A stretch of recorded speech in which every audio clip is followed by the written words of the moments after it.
안녕하세요. 맨프로머스 두 번째 시간입니다. 이 영화 뒷부분을 보면요.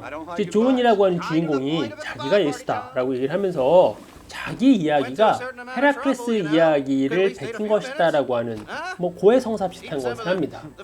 헤라클레스는 사람과 신사에 태어났고요. 그리고 부활도 합니다. 그런 거 보면 예수 얘기가 정말 짝퉁이네 라고 생각해 볼 수 있는데요. 영화에서 말하는 그 장면을 한번 살펴보겠습니다. If we'd had more time, we'd have done something a little more grandiose. Soon, he was a benevolent alien. He never existed at all. Now he's a caveman. The Christ figure goes all the way back to Krishna. Hercules, of course. Hercules? Born of a virgin, Alcmene. A god for a father, Zeus. The only begotten. Savior, the Greek, Soter.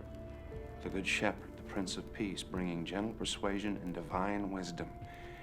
He died, joined his father on Olympus, 1,000 years before Gethsemane. How can you compare 와, pagan mythology to 천년 the true 전에 one? 예수와 똑같은 이야기가 있었네요. 헤라클레스. 그리고 비슷합니다.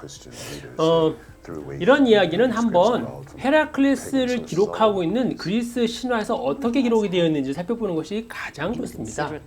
헤로도 이 헤라클레스에 대한 이야기는요, 호메로스, 헤쇼도스, 에우리피데스, 아폴로도로스 같은 사람들이 기원전 8세기부터 기원전 2세기 사이에 많은 책을 남겼기 때문에 거기에서 헤라클레스에 대한 이야기를 볼 수 있습니다. 먼저 살펴볼 것은 기원전 5세기에 기록된 인류 최초의 역사서라고 알려진 헤로도투스의 역사입니다. 여기에 이렇게 기록되어 있습니다. 앞부분은 중략하고요. 헤라클레스의 부모인 암피티리온과 알크메네가 모두 혈통상 이집트인이라는 것을 보여주는 많은 증거가 있다. 헤로도투스가 쓴 글에 따르면 헤라클레스는 제우스와 알크메네 사이에 태어난 반신반인이 아니라 원래 남편인 암피티리온과 알크메네 사이에서 태어난 그냥 이집트 사람이라는 거예요. 우리가 알고 있는 헤라클레스가 아니네요.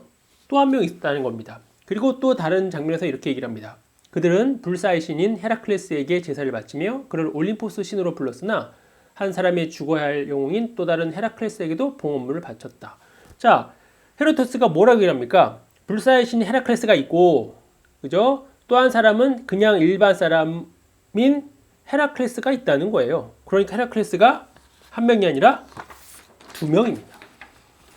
예. 그러면 이 디오도로스가 쓴 기원전 1세기에 기록된 책이 있거든요. 그리스 역사가인데 이 사람이 쓴 역사 총서에는 또 이렇게 얘기를 하고 있습니다. 알크메네의 아들은 이집트 헤라클레스보다 1만여 년 후에 태어났고 탄생 시에 알카이오스라고 불렸는데 후년에 헤라클레스로서 알려지게 되었다. 자, 디오도로스도 그런 얘기를 하는 거죠. 원래 헤라클레스가 두 명인데 원래는 사람이었는데 나중에 헤라클레스로 알려지게 되었다. 예, 처음에는 뭐라고 불렸다고 합니까? 알카이오스라고 불렸다는 거예요. 그럼 도대체 이 알카이오스는 누군가? 기원전 2세기에 기록된 아폴로도로스의 글에 따르면 그 단서가 나옵니다. 그 장면이 이렇게 되어 있습니다. 이때 예언녀 피티아가 처음으로 그를 헤라클레스라고 불렀다. 왜냐하면 그는 그때까지는 알케이데스라고 불렸기 때문이다. 예, 아폴로도로스 글에서는 원래 헤라클레스가 알케이데스라고 불렸다는 거죠. 알케이데스는 알카이오스의 손자라는 뜻입니다. 헤라클레스의 아빠, 진짜 아빠는 그 알크메네 남편이죠. 암피티리온이 알카이오스의 아들이거든요. 그러니까 맞죠. 아버지, 알카이오스의 아버지, 그리고 알카이오스 손자, 알케이데스. 그러니까 헤라클레스는 제우스와 알크메네에서 태어난 것이 아니라 원래 암피티리온과 알키메네 사이에서 태어난 그냥 사람이라는 거죠. 그러니까 헤라클레스가 두 명입니다. 예. 자, 헤라클레스 신화를 예수가 짝퉁이다라고 하면 이렇게 되물으면 되죠.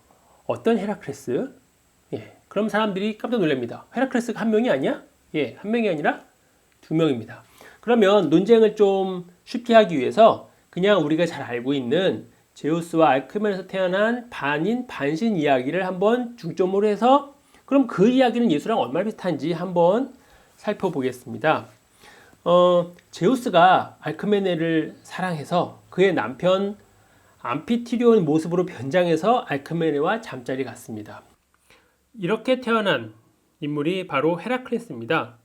이 헤라클레스가 여러 가지를 겪습니다. 그러다가 18살이 되었을 때 테스피오스라고 하는 한 왕을 만납니다. 그런데 이 테스피오스가 헤라클레스를 환대하면서 그의 자녀, 딸들과 한 명씩 잠자리에 들게 합니다. 근데 이 딸이 50명이에요. 50명인데 밤마다 꼼꼼한 데 보냈기 때문에 헤라클레스는 몰랐습니다. 한 여인인 줄 알았는데 나중에 봤더니 50명 여인과 잠자리를 하게 되는 거죠. 뭐 그런 이야기들이 헤라클레스 이야기고요. 또 헤라클레스가 처음으로 결혼해서 크레온이라고 하는 사람의 장녀인 메가라와 결혼해서 세 아들을 낳았습니다. 세 아들을 낳았는데 제우스의 원래 부인인 헤라가 질투를 하죠. 그죠? 본부인인데 제우스가 본부인 자기를 두고 사람인 알크메네와 사이에서 헤라클레스 낳았으니까 질투하지 않겠습니까? 그래서 헤라클레스를 미쳐버리게 해요. 그래서 그의 아내인 메가라가 낳아준 세 아들을 불 속에 던져서 죽입니다. 그런 이야기가 헤라클레스 신화에 나옵니다. 예수 이야기랑 어디에서 비슷할까요? 그리고 뭐 이 헤라클레스가 뭐 암사슴, 멧돼지, 뭐 황소 이런 잡는 이야기들이 나오는데 뭐 그런 이야기들과 예수 이야기랑 비슷한 것이 없습니다. 그리고 결정적으로 부활 이야기를 보면 헤라클레스가 부활했다고 하는 이야기가 이렇게 기록되어 있습니다. 헤라클레스는 그에게 자신의 활과 화살을 선물로 주었다. 장작더미가 타는 동안 한 조각 구름이 헤라클레스 밑을 지나가며 천둥 소리가 울리는 가운데 그를 하늘로 들러 올렸다고 한다. 그 뒤로 그는 불사의 몸이 되었고 헤라와도 화해하고 그녀의 딸 헤베와 결혼했으며 그들 사이에서 두 아들 알렉시아리스와 아니케토스가 태어났다.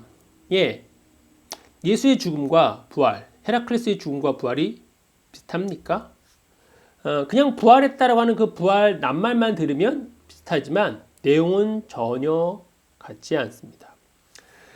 헤라가 헤라클레스를 엄청나게 질투하다가 이제 화해합니다. 이 이야기에 따르면 그리고 헤라의 딸 헤베와 결혼해요. 그리고 그 사이에서 두 아들이 태어납니다. 이게 이제 그리스 신화의 특징인데 근친이나 이 엄청나게 꼬이고 꼬인 족보 이야기인데요.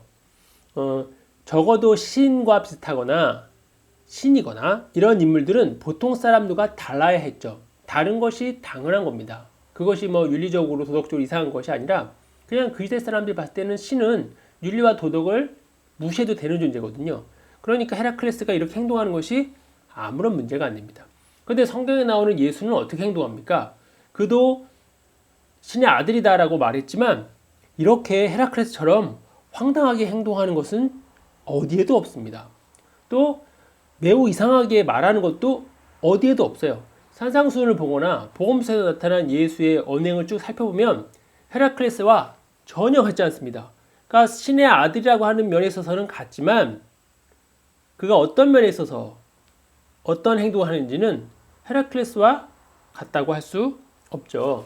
만약에 헤라클레스와 예수 이야기가 같다라고 주장한다면 뭐 말과 의자도 똑같다고 주장할 수 있겠죠. 왜? 말도 다리가 4개, 의자도 다리가 4개. 멀리서 보면 말과 의자 모습이 비슷하죠. 그리고 말도 사람이 앉을 수 있고 의자도 사람이 앉을 수 있잖아요.